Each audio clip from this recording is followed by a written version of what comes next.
Good morning, class 9 students. I welcome you all on this online platform provided by Jagrati Classes. Now what we are starting is that we are continuing our lecture of chapter 2nd. Okay, is matter around us pure? In the last videos, we discussed various separation techniques. We discussed some certain simple techniques like evaporation. Okay, then we saw sublimation.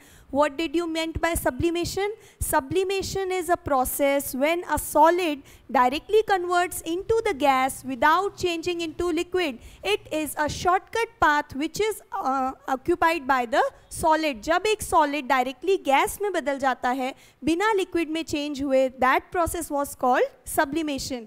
Now what this separation technique we are starting? We are starting with our next technique, that is the fourth technique of separation, and this technique would be distillation. Okay, now what we'll study today is about distillation. What do you mean by distillation? So firstly, you should remember that distillation is used when you have to separate, when we have to separate what? A mixture of two miscible liquids.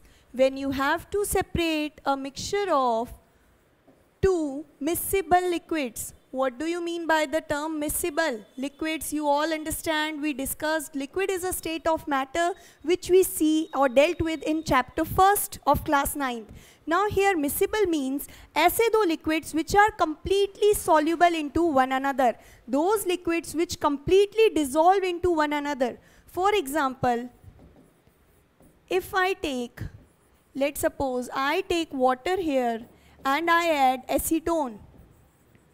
Acetone is a common chemical. Acetone is also present in the nail polish remover. Okay, if you have seen sometimes your mother or someone using nail polish remover, then it contains acetone.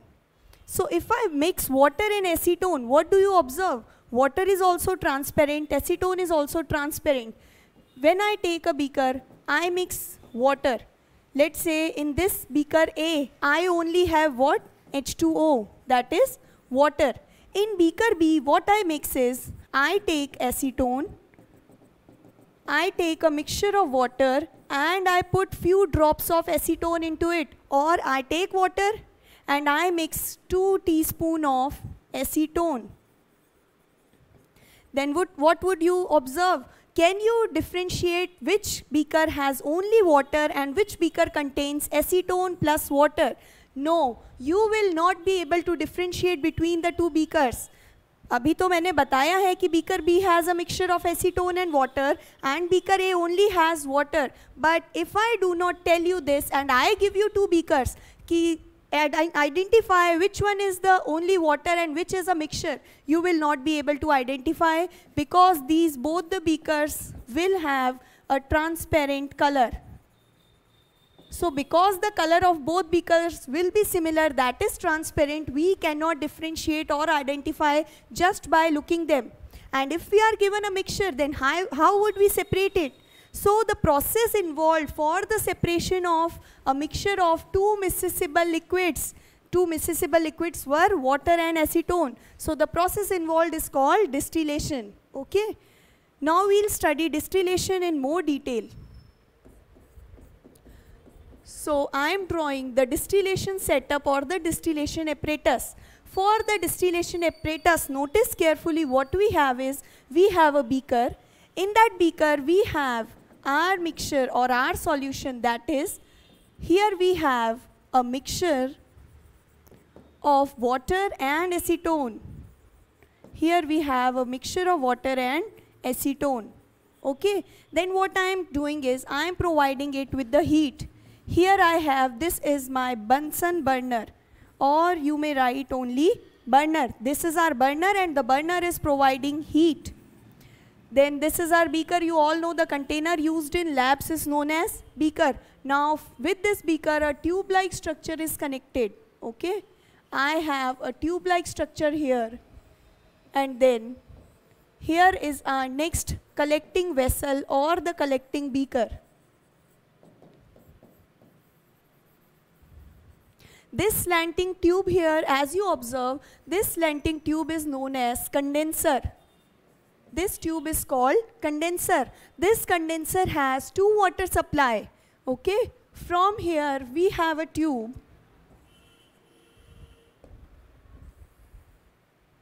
Here there is a small tube or a small inlet. This is called water inlet. This is our water inlet from where cold water is coming inside. Okay, we have a supply from the tap, and here what is coming? We are pouring cold water here. And okay, wait a minute. For more clear diagram, what I do is I join the condenser. This is the condenser or the whole tube, and here we have the supply of water going through the condenser. Okay. Then what we have is, we again have a water outlet. From here, the water which was flowing through the condenser is coming out. Okay, so this is the water outlet from which the water exists. जहाँ से पानी बाहर निकल रहा है, water outlet. This inner tube is called condenser. So this is a simple apparatus of distillation. Now you can see more clear diagram, okay, in your books.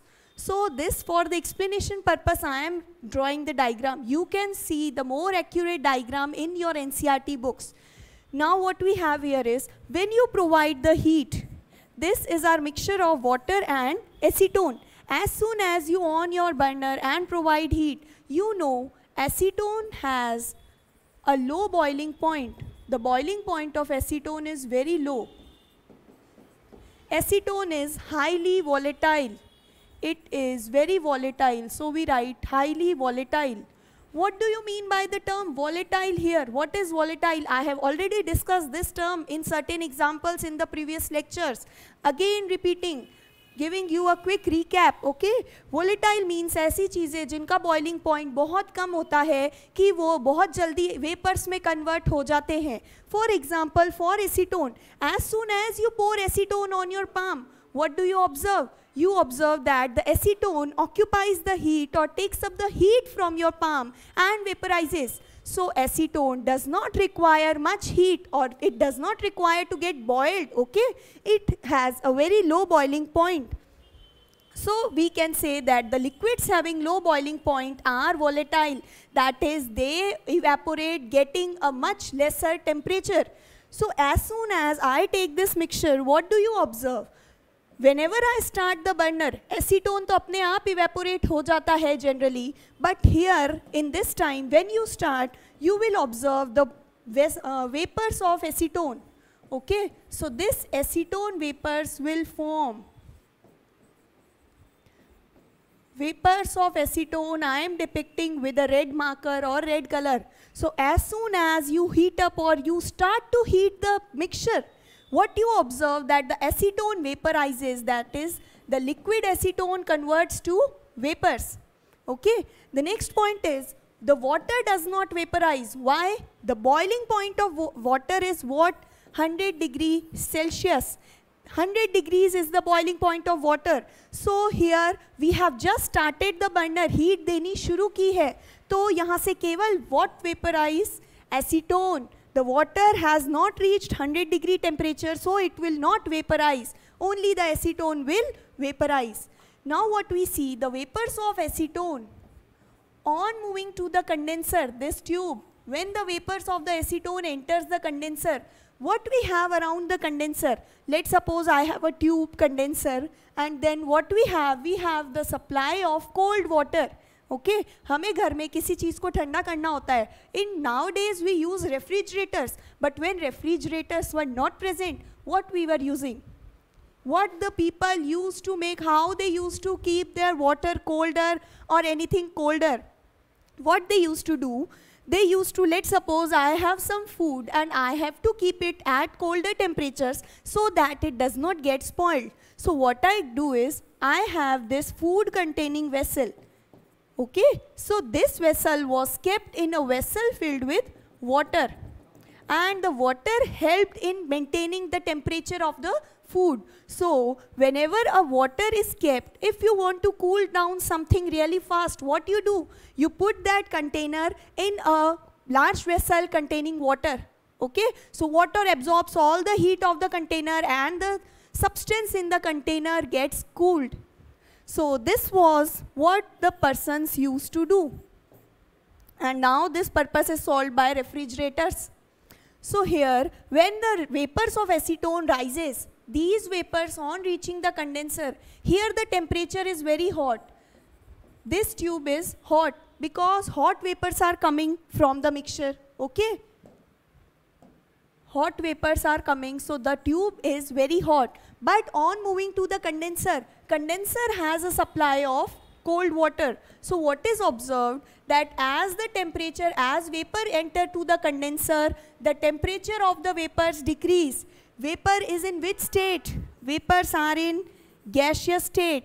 And when you decrease the temperature of gases, when the temperature of gases is decreased, okay, you lower down the temperature of gases, what do you observe? You observe that the gases convert to liquids. This is also a question we dealt in. How do you liquefy the gases? So the gases, liquefy means how can you convert a gas to a liquid? To convert a gas to a liquid, what we do is we decrease its temperature and increase the pressure.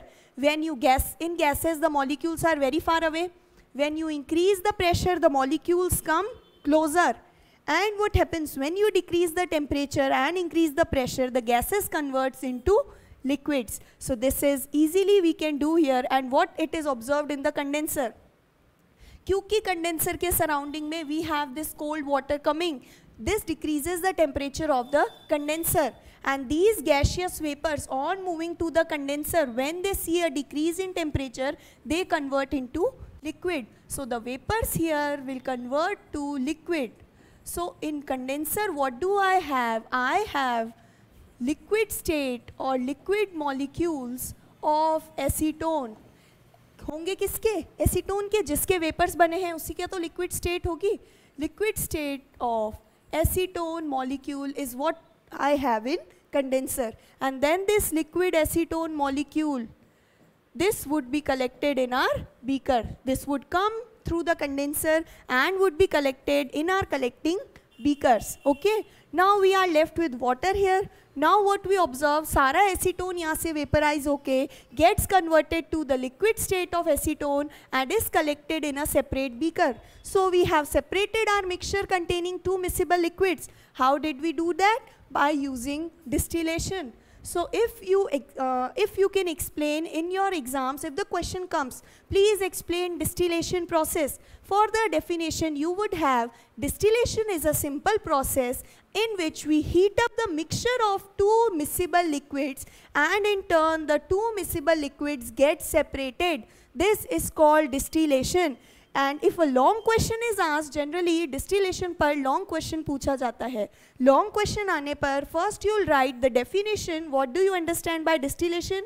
It is a separation technique of two miscible liquids. Then you can give an example. The two miscible liquids we are using here is water and acetone. When you then you make a proper diagram. Okay, then write the explanation in your own words. I hope this explanation is quite clear. When the mixture is heated, the vapors of acetone form. As soon as the vapors move into the condenser, we have a water supply of cold water here. The cold water decreases the temperature of the vapors, and these vapors converts to liquid when the temperature is decreased. Now this acetone liquid can be collected into a collecting beaker or a new separate beaker, and hence our two miscible liquid mixture gets separated. So this was what? Distillation. Now we are doing a related concept, okay? And the related concept is about fractional distillation. This is very important and the students are quite confused. They all understand distillation. The fractional distillation process is just as same as distillation. The only, okay, there is only one difference. We'll see what. So now what we are studying fractional distillation process. in fractional distillation, I am again drawing the diagram, and I hope you may see the difference and tell me, okay? So I am drawing a beaker, and in this beaker, I have, as usual, mixture of two miscible liquids. This is a mixture of two miscible liquids, okay? Then I heat up. I have a burner here. This is a burner or a heat source. Then what I have is, I have a tube. This tube is filled with the beads. These are filled with the beads. A bead filled tube. And this tube is called our fractionating column. Fractional distillation column or fractionating column. Okay, it is completely filled with the beads in it. And these beads are made from inert material or a stable material, so that the vapors on rising do not react with the beads. We have the beads just to provide an additional surface area. We do not want that the vapors present in our mixture react to the beads. So this fractionating column is made up of beads, and these beads are inert. Inert means that they do not undergo reaction with any vapors. Okay, they do not go any chemical reaction. Only we have the beads to provide a surface area.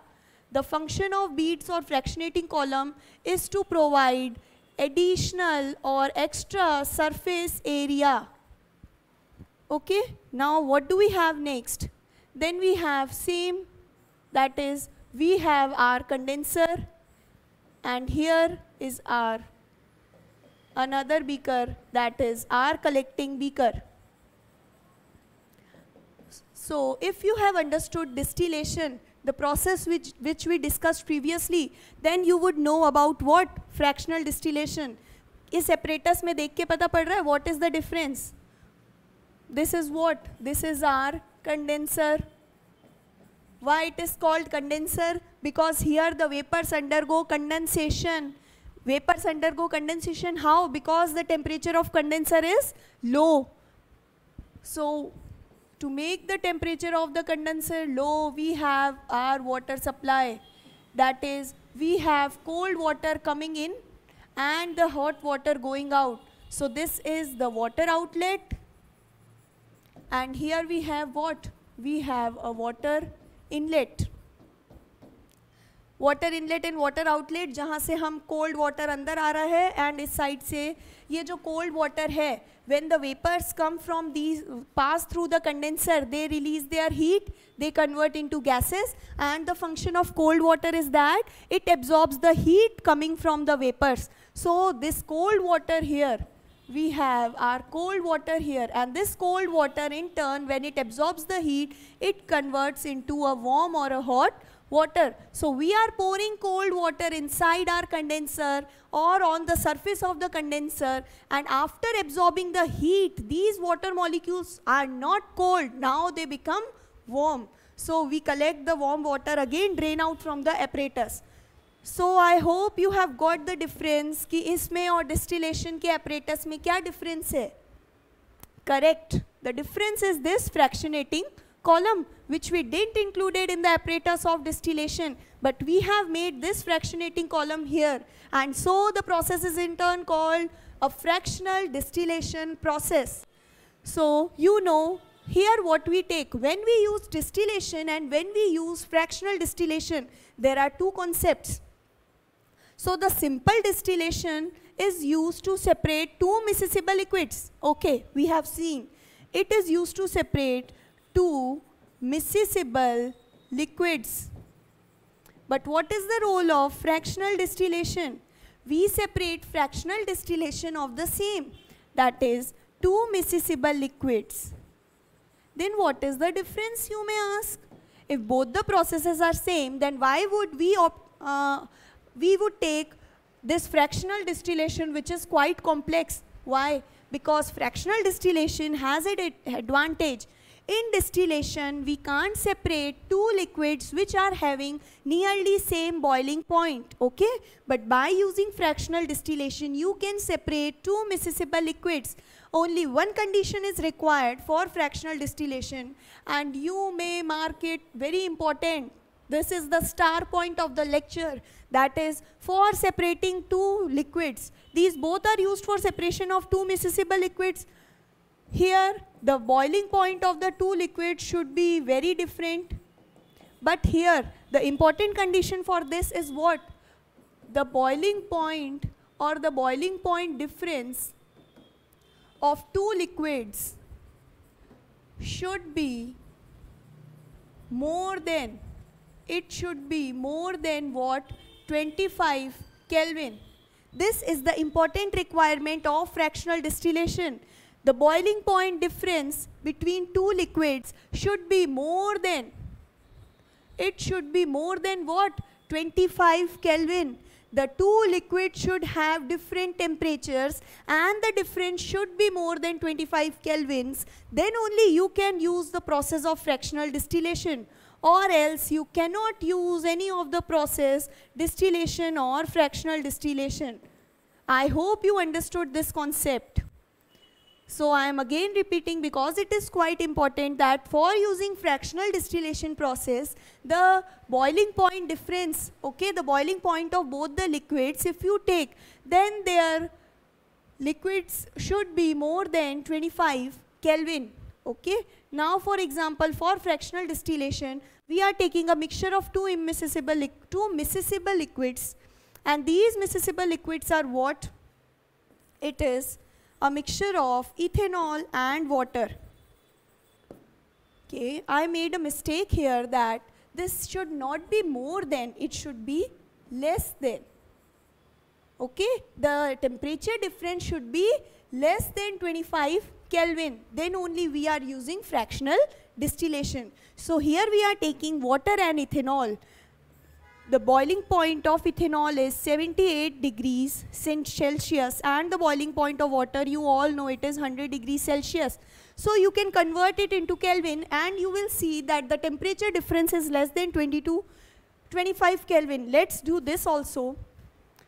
78 degrees Celsius means how much temperature in Kelvin? 78, I told you to convert Celsius to Kelvin. What you do is you add 273. Okay, so adding 273 in 78, this is 11, this is 15 and this is 3. So we get 351 Kelvin, and on converting 100 degrees Celsius, 100 degrees Celsius means how much Kelvin? It is plus 273. So 273 plus 100, we get 373 Kelvin here. So let's see the difference. 373 Kelvin minus 351 Kelvin. What do we get? 3 minus 1 is 2. 7 minus 5 is 2. So we get a temperature difference of what? 22 Kelvins here. So I said that the boiling point difference should be less than 25. Then only you can use fractional distillation. So see here, the boiling point difference is less than 25. 22 is less than 25. So we are using the process of fractional distillation here. I hope you understood everything. Okay. Now what we'll do is we'll study again that what happens in the process of fractional distillation. This was our collecting beaker. Now let's see. We have a mixture of ethanol and water. As soon as I heat up the mixture, what do I observe? I observe that as ethanol has a less boiling point, so ethanol would vaporize faster. So ethanol here vaporizes. Now these beads, okay, the circles, small circles, round beads are so much compressed, they are packed up so tightly that they do not have much space between the column. So these vapors of ethanol rises up, and ये ऊपर जाकर when they get these cold surface of the bead, when they collide with the cold surface of the beads, when they collide with cold surface of beads, what do we observe? That the vapors of ethanol on colliding to cold surface, you can also tell the answer. जब भी gaseous state vapours हैं और beads क्या है, ठंडी है, cold surface, तो जब भी वेपर्स कोल्ड सरफेस से टकराएंगे, मतलब कम टेम्परेचर कर दिया जाएगा वेपर्स का, तो what would be the observation? These vapours will convert to liquid. So we see that the vapors of ethanol again convert to what? Liquid ethanol. Okay, we also fix a thermometer here to observe the temperature. We see that when the temperature is 78 degrees, the vapors of ethanol vaporizes. As soon as they strike with the cold surface of beads, they again condense and form liquid ethanol. And this liquid ethanol will be collected in what? It can be collected into our beaker. So here into our collecting flask or collecting beaker, we would have the liquid ethanol. Now what we see that as the temperature rises, some water also starts to evaporate. Okay, 100 degrees पर तो boiling होगी water की. We have seen evaporation. Evaporation is a process which occurs at a temperature less than the boiling point. So when the temperature rises, the vapors of water will also be formed. So the vapors of water will also be formed. But these vapors, remember this, I am telling you a trick. The mixture, let's suppose I have water and ethanol. The component which has a higher boiling point, here boiling point of water is larger than ethanol. So the component which has a higher boiling point would be condensed to a lower height in the fractional distillation chamber. Okay, in this chamber water will condense here at a lower height, and ethanol, as it is having a lower boiling point, so the component of the mixture here, ethanol, which is having a lower boiling point, will rise to higher height. It would rise to a higher height. So what we observe here is that the condensation of water occurs here. Water condenses here and ethanol condenses in the top part of the column. Okay, so the process will continue. They will form the vapors, they will strike the beads, they will condense and form the liquid ethanol or the liquid vapor. On this continuous condensation and evaporation process, what would we have? We have pure ethanol collected in our beaker. Now let's suppose the temperature, first it was 80, so we had the vapors of ethanol and we collected it into the liquid state. But now when the temperature is rising, from the 80 it is becoming 90 and 100. So on higher temperature, what do we get? We start to get the mixture of vapors. That is, we get water also here and we get ethanol also here. That is, water also starts coming with the vapors of ethanol. So now what we have to do, here is a stopcock. You have to close your stopcock now because you have collected pure ethanol in your collecting beaker. Now because the temperature is above the boiling point of ethanol, which means that now water is also forming the vapors. अब जो हमें यहाँ condenser में मिल रहे हैं, these are the vapors of both water and ethanol. So these vapors, so we will remove our pure ethanol and we would turn off this cork, okay, because we are getting a mixture. Then after some time you can heat the water up to 100 degrees, and you know on 100 degrees only water would form the vapors, and then you can keep a lower beaker or another new beaker and you can collect the water in it. So this was the process of fractional distillation.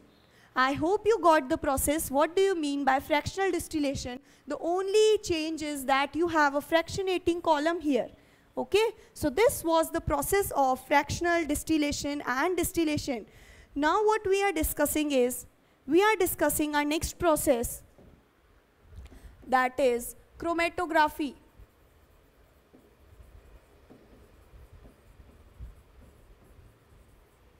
Chromatography, the process or the word chromatography is obtained from two different words. Chroma means color and graphy means their separation at different distances. the separation of colors. So this chromatography means it is a process from which we can separate our different colors. For the first separation technique in evaporation, I took the example how to separate dye from the ink. Ink is made up of what? Ink is made up of two components. We have a water and in it a dye is mixed. So now what we are separating is, for example, we are separating different colors of a dye. Different colors of dye. So here as the name suggests that we separate different colors in this chromatography technique. Its uses are also there. We can separate what? We can separate the different colors of dye. This would be our first use, which we are taking as example. Then the second use can be, first use is the same. We can separate pigments, different pigments from natural colors. Okay. Then we can also separate drugs from our blood. Drugs here means what? Different chemical substance. Drugs are the different chemical substance. So we can separate the drugs contained in our blood. So these are the three uses of chromatography. Now understand and listen very carefully. How does chromatography occurs? First of all, we need to have a sheet of paper. This is a special chromatography paper. Okay, it is easily available in the labs. Then on this chromatography paper, what we do is, we put a drop of dye on this paper. Let's suppose make a line or measure certain distance of your wish, and what you do is you put a drop of dye on this. Okay, the drop of dye means dye is made up of many colors. Let's suppose here the dye I am using is made up of red, blue and black color. But these are not visible separately. When I take the dye, I get the dye of the black color because black is dominating here. So this dye is made up of red, blue and black. But originally I am seeing what color? I am seeing that the dye is black in color. Darker shade ka color hi dikhta hai. Okay. So what I do is I take this dye and I put a drop of dye on this paper. Now what I do is I put this my chromatography strip or paper in a beaker, and this beaker has a solution. This beaker has a solvent filled in it. I should rather say it contains a solvent. Remember one thing, the chromatography requirement. What is the requirement or necessity? कब आप chromatography कर सकते हैं? When the solutes, when the components you have to separate, the separated components are soluble. These are soluble in the same solvent. What do I mean? That for using chromatography, I know that this dye is made up of three colors, red, blue and black. So one condition should be fulfilled, that all these three colors should be soluble in the same solvent. That is, let's suppose I am taking any solvent AB. So the red color should also completely mix with AB, and the blue and black should also be soluble in this solvent, or else I cannot take the chromatography process. I can only obtain the process of chromatography if all the three components or the colors are soluble in the same solvent. That is, these are soluble in the same solvent AB. Okay?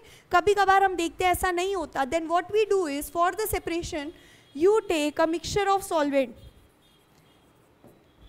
How? Let's suppose red and blue are soluble in AB, but black is not soluble in AB. Black is soluble in CD. So what I do is, I make a mixture of solvent. What I take here is solvent is AB plus CD. Okay? Mixture बना के ले लेते हैं. Now chromatography में क्या होता है? You dip your chromatography strip in the solvent containing beaker. Once you dip it and keep it undisturbed for some time, you would observe that this solvent rises up. Okay, what would we observe is, this solvent will rise up in the chromatography strip. ये chromatography strip यहाँ से wet होती जाएगी. And what you observe is, when the chromatography strip becomes wet and the solvent rises up through the whole of the chromatography paper, you observe that from the black dye, different colors are separated. Let's suppose I have the black color separated here, then I get a red dot somewhere here, and our next color, that is a blue dot, I get somewhere here. So after the completion of the experiment, what you will observe? You will observe the 3 colored dots. Okay, the components, how many components you are taking, the same amount of dots you will observe. So कैसे हुआ ये? We know that this dye is soluble in what? The same solvent. Okay, once the solvent rises, तीनों colours इस solvent में dissolve होके solvent के साथ ऊपर राइज करते हैं एक हाइट पर. इनकी सॉल्युबिलिटी क्या है? सबकी अलग अलग. लेट सपोज कोई एक सॉल्वेंट, इनमें से कोई एक सॉल्यूट ज़्यादा सॉल्यूबल है, दूसरा थोड़ा कम सॉल्यूबल है. जो जितना ज़्यादा सॉल्वेंट में सॉल्यूबल होगा वो सॉल्वेंट के साथ उतना ही ऊपर राइज करेगा. ओके, तो हम यहाँ से कह सकते हैं कि ये जो ब्लैक कंपोनेंट था ये सॉल्वेंट में सबसे कम सॉल्यूबल था, इसीलिए ये कुछ हाइट तक राइज किया एंड देन सेपरेट हो गया. उसके बाद we observe that when the solvent rises more, the red colour also gets separated. So we can say that the blue colour is highly soluble, इसीलिए वो सॉल्वेंट के साथ बहुत हाइट तक ऊपर चढ़ा and then it gets separated. So this is the process of chromatography. I hope you understood the process of chromatography. Now what's next in your book is crystallization.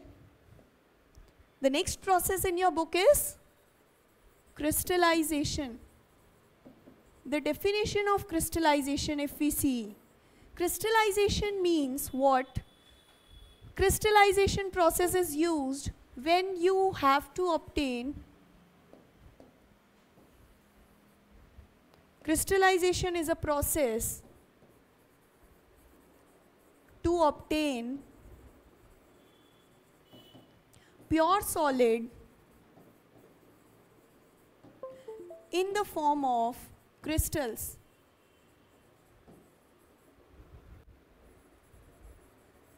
From an impure sample. This is what crystallization means. Okay? So crystallization is a process in which a pure solid is separated out in the form of crystals from your impure sample. What you have provided with in an example and in book is the impure copper sulfate. If you are given impure copper sulfate in solid form, okay, this copper sulfate is in solid form and it is impure. So how would you get a pure form? Yes. Can anybody explain that? How would you get a pure form of copper sulfate from the impure one? The process is really easy. What you do is you make first a solution. Dissolve this given copper sulfate, dissolve copper sulfate in minimum quantity of water and make a solution. So now we have a solution of copper sulfate. Then what you do is you would filter out the solution so that maximum amount of impurities can be removed. Then after filtering out the solution, what you do, you evaporate the solution so that you can have a saturated solution of copper sulfate, so that you would get a saturated solution. And after this saturated solution, you heat it again to get a pure liquid, a pure sample, so that maximum amount of impurities can be removed out. Then just what you have to do is you cool down. Firstly, you cool down it at room temperature, and then you may keep it in ice for some time. After the completion of whole process, what you get is you get pure copper sulfate solution in the form of what? In the form of crystals. Okay, you would get a perfectly crystalline shape of the copper sulfate solution. So this was the process of crystallization. In the process of crystallization, you obtain a pure solid in the form of the crystals from an impure sample. I hope you understood this video, okay? This process I hope you understood. Crystallization कब किया जाता है? जब एक impure powdered substance से हमें pure crystalline form चाहिए, then we do crystallization process. So this was all that we discussed different separation techniques on the basis of different components. Okay. For immiscible liquids, we have separating funnel. For miscible liquids, we have two techniques, distillation and fractional distillation.